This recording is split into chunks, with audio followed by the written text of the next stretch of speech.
ఎస్క్యూఎల్‌లో combining data అంటే ఒక టేబుల్‌లో నేమ్ అండ్ కాంటాక్ట్ ఈమెయిల్ నుండి ఇంకో టేబుల్‌లో మొబైల్ నెంబర్ ఉందనుకోండి. సో, ఆ రెండిటిని మీరు ఒక టేబుల్‌లోకి తేవాలనుకుంటున్నారు. మొత్తం ఒక టేబుల్‌గా చేయాలనుకుంటున్నారు అనే దాన్ని కంబైనింగ్ డేటా అనమాట. డేటాని కంబైన్ చేయడం. సో, దాంట్లో 2 టైప్స్ ఉంటాయన్నమాట. ఒకటొచ్చేసి జాయిన్స్, ఇంకోటొచ్చేసి సెట్ ఆపరేటర్స్.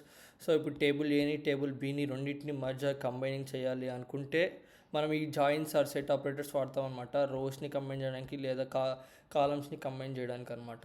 సో ఇప్పుడు మీరు జాయిన్స్లో కీ కాలం యూజ్ చేసి చేయాలనుకుంటున్నారు అనుకోండి.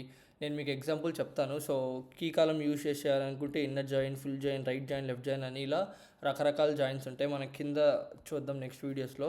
సో ఇంకోటి సెట్ ఆపరేషన్స్ అనమాట. సెట్ ఆపరేషన్స్ అయితే సేమ్ కాలం లేదా సేమ్ డేటా టైప్ ఉంటే మాత్రమే మీరు చేయొచ్చు అనమాట.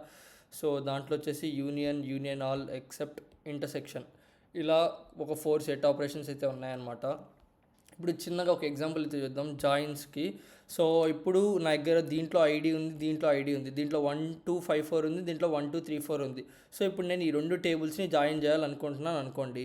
సో ఇప్పుడు ఇక్కడ ఫస్ట్ మనం జాయిన్కి క్వైరీ రాయగానే ఏమవుతుంది, సో ఇక్కడ 1 ఉంది కాబట్టి ID1 సీతారాం ఇండియా అని వస్తుంది. నెక్స్ట్ 2 మ్యాచ్ అయింది, సంజయ్ యూఎస్ఏ అని వస్తుంది. 3కి ఏం లేదు, ఇక్కడ 5కి కూడా ఏం లేదు కాబట్టి అదేం రాదు. 4కి నెక్స్ట్ మళ్ళీ 4 హేమా జర్మనీ అని అయితే వస్తుంది అనమాట.